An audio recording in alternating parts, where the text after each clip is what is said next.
Hello বন্ধুরা, তোমাদের জন্য আজকে একটা ম্যাথের নতুন শর্ট ট্রিক্স নিয়ে চলে এসেছি। শর্ট ট্রিক্সটা হলো এই যে কোনো সংখ্যার পেছনে যদি 5 থাকে তো তার বর্গ আমরা কিভাবে বের করব। তো তোমরা ভিডিওতে দেখতেই পাচ্ছ প্রতিটি সংখ্যার পেছনে 5 আছে। তো এর বর্গ খুব সহজেই বের করা যায়। প্রথমে আমাদের কাজ দেখো, বলছে 35-এর বর্গ। তাহলে 35-এর বর্গ, 35-এর মধ্যে 5 আছে। তো আমরা সবাই জানি 5-এর বর্গ কত হয়, 25। তো এরপরে আমাদের কাজ হচ্ছে 35-এর মধ্যে 5 বাদে আমাদের কি সংখ্যা আছে, 3। তো 3-এর পরের সংখ্যা, 3-এর পরের সংখ্যা হচ্ছে 4। তো এই যে পরের সংখ্যা যেটা আছে এটা দিয়ে আমরা গুণ করে দেবো 3-কে।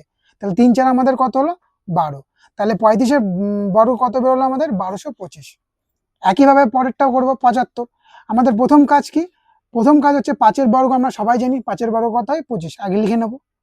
তারপরে আমাদের কাজ কি, 5 বাদে কোন সংখ্যাটা রয়েছে 75-এর মধ্যে, 7। তো 7-এর পরের সংখ্যা কি আছে, 8। তাহলে 7-এর পরের সংখ্যা 8 এবং সেটা দিয়ে আমরা 7-কে গুণ করে দেবো। 7 8 56। তাহলে 75-এর বর্গ আমাদের কত বেরিয়ে গেল, 5625। এইভাবেই তোমরা 105-এর বর্গটা কমেন্ট বক্সে জানাও।